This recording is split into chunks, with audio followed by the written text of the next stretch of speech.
Oi, oi! Como a gente prometeu para vocês, a gente tá de férias, mas tá aqui o vídeo desta semana. E desde já, como vocês podem ver, esse vídeo é bem mais ao natural. Nós já pedimos desculpas se acontecer algum ruído que atrapalhe, porque nós estamos sem os microfones, estamos num lugar aberto, bem diferente de onde nós normalmente gravamos. Mas a lição dessa semana fala de um acontecimento importantíssimo. Na verdade, foi o que deu início assim ao trabalho, a gente pode dizer, oficialmente, né? Foi o carimbo, né, na carteira de trabalho dos discípulos. E é sobre o que aconteceu no dia de Pentecostes. Mas você sabe o que é Pentecostes? Sabe que essa já era uma festa comemorada? Pentecostes, Penta, sim, 50. De fato, Pentecostes tem a ver com esse número, o número 50. E é, na verdade, a comemoração do Shavuot, que era a comemoração da entrega da lei de Deus, os 10 mandamentos, ao povo, que aconteceu exatamente 52 dias depois da primeira Páscoa, quando o povo de Israel saiu do Egito. Eu sou Neila Oliveira E eu sou o Matheus Diniz, e você está no canal Lamed. onde você estuda a Bíblia de um jeito diferenciado. E hoje a gente vai estudar diretamente da Bíblia, no texto bíblico, porque é muito interessante como essa história é contada. O que aconteceu exatamente depois que Jesus voltou para o céu, a orientação que ele deu de que os discípulos deveriam se reunir e estar ali unidos em oração. Eles ficaram reunidos por 10 dias, realmente cumprindo ali a ordem que Deus havia dado, Jesus havia dado para eles. Então vamos lá, abra sua Bíblia aí em Atos 2, que a gente vai ler essa história e vai fazendo os comentários aqui. De repente veio do céu um som como de um poderoso vendaval e encheu a casa onde estavam sentados. Então surgiu algo semelhante a chamas ou línguas de fogo, que pousaram sobre cada um deles. Todos ficaram cheios do Espírito Santo e começaram a falar em outras línguas conforme o Espírito os habilitava. Muito interessante que estavam reunidas cerca de 120 pessoas nessa ocasião. Às vezes a gente fica com aquela ideia, né, de que só os discípulos estavam ali, mas não.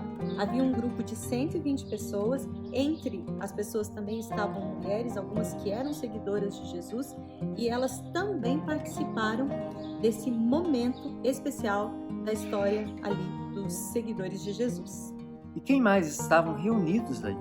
Vamos ver aqui. Naquela época, judeus devotos de todas as nações viviam em Jerusalém. Quando ouviram o som das vozes, vieram correndo e ficaram espantados, pois cada um deles ouvia em seu próprio idioma. Como isto é possível? Estes homens são todos galileus, ou seja, são homens muito simples. Como que eles estão falando agora em outros idiomas? E eles continuaram, aqui no texto fala o seguinte: e no entanto, cada um de nós os ouve falar em nosso próprio idioma. Aí aqui vem uma lista, né, dizendo quais eram, vamos dizer assim, as nacionalidades, né, as pessoas que estavam representadas ali. Eles estão aqui: partos, medos, elamitas, habitantes da Mesopotâmia, da Judéia, da Capadócia, do Ponto, da província da Ásia, da Frígia, da Panfilha, do Egito e de regiões da Líbia próximas a Cirene, visitantes de Roma, tanto judeus como convertidos ao judaísmo, cretenses e árabes. E todos nós ouvimos estas pessoas falarem em nossa própria língua sobre as coisas maravilhosas que Deus fez. Era realmente algo magnífico, muito grandioso. E não era à toa que eles estavam perplexos, se perguntavam o que significa isso. Mas infelizmente, como nós vemos aqui no versículo 13, alguns ficavam zombando deles, dizendo que eles estavam bêbados. Então Pedro, o novo Pedro, agora revestido com a coragem correta, toma a iniciativa, dá um passo à frente com os 11 apóstolos e se dirige em alta voz à multidão. E o que ele diz a eles? Ouçam com atenção todos vocês, povo da Judéia e habitantes de Jerusalém. Escutem o que lhes digo. Estas pessoas não estão bêbadas, como alguns de vocês pensam, pois são apenas 9 horas da manhã. Pelo contrário, o que vocês estão vendo foi predito há tempos pelo profeta Joel. E aí ele menciona ali essa profecia que está lá em Joel 2, no verso 28 em diante. E é uma profecia que teve início ali, mas que se estende até os nossos dias, né, Matheus? Você pode ler pra gente? A lua se tornará vermelha como sangue, antes que chegue o grande e glorioso dia do Senhor. Mas todo aquele que invocar o nome do Senhor será salvo. Esse profetizar que a gente vê ali, né, que de acordo com o que está escrito lá em Joel, queria dizer exatamente o que estava acontecendo naquele momento. As pessoas, elas teriam coragem de levar a mensagem de salvação para outras. Profetizar é uma forma de também você ser um representante de Deus, de você ser um mensageiro de Deus. Isso começa ali com os discípulos naquele momento. E é algo que também vai acontecer no fim dos tempos, quando realmente o grupo, né, mencionado aqui vai cumprir essa profecia, vai falar com coragem, ousadia, vai levar essa mensagem de salvação às outras pessoas. Mas o ponto alto desse sermão ainda não tinha chegado. Pedro ainda precisava provar para aquelas pessoas que Jesus era Deus, ele era o Cristo, o Messias tão esperado. E aqui nós vemos a continuação no versículo 22. Povo de Israel, escute! Deus aprovou publicamente Jesus, o Nazareno, ao realizar milagres, maravilhas e sinais por meio dele, como vocês bem sabem. Ele foi entregue conforme o plano pré-estabelecido por Deus e seu conhecimento prévio daquilo que aconteceria. Com a ajuda de gentios que desconheciam a lei, vocês o pregaram na cruz e o mataram. Mas Deus o ressuscitou, libertando-o dos horrores da morte, pois ela não pode mantê-lo sob seu domínio. A respeito dele, disse o rei Davi. Acho que a gente pode fazer uma pausa aqui, né? Por que que de repente Pedro parece assim, entusiasmado, falando ali, vai provar para o povo, né, que Jesus era o Messias, deixa um espaço ali, né, para eles, dizendo assim, eu sei que se vocês tivessem consciência do que vocês estavam fazendo, talvez vocês não teriam coragem de crucificar o Messias. Mas ele então agora começa a falar de Davi. Por que será Davi?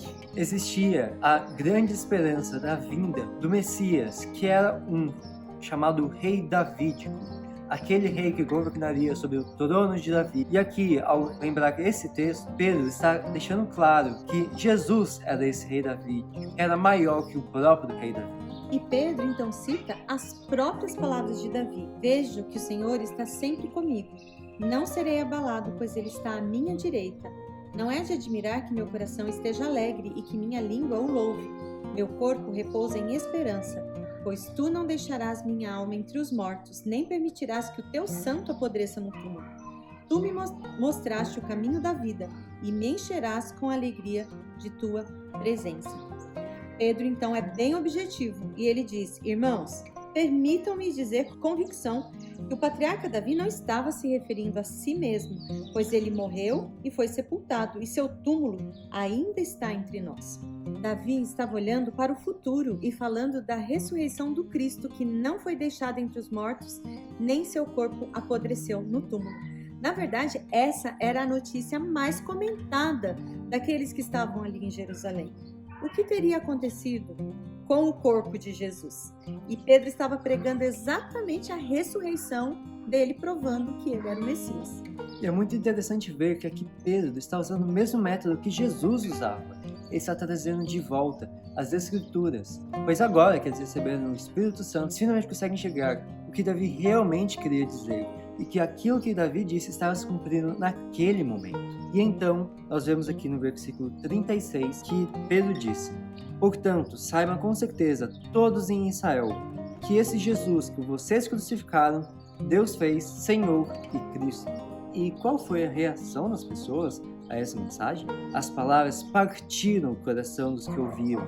E eles perguntaram a Pedro e aos outros apóstolos, irmãos, o que devemos fazer?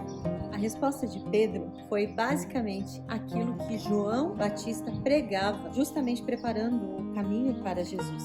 Pedro respondeu, vocês devem se arrepender para o perdão de seus pecados e cada um deve ser batizado em nome de Jesus Cristo. Então receberão a dádiva do Espírito Santo. Essa promessa é para vocês, para seus filhos e para os que estão longe, isto é, para todos que forem chamados pelo Senhor, nosso Deus. Pedro continuou a pregar, advertindo com insistência a seus ouvintes, salvem-se dessa geração corrompida. Os que acreditaram na palavra de Pedro foram batizados, e naquele dia houve um acréscimo de cerca de 3.000 pessoas. Uau!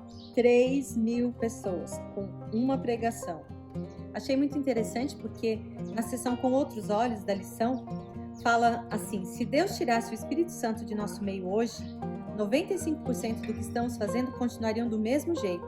Contudo, se Deus tivesse tirado o Espírito Santo do meio da primeira comunidade cristã, 95% do que estavam fazendo teriam cessado imediatamente.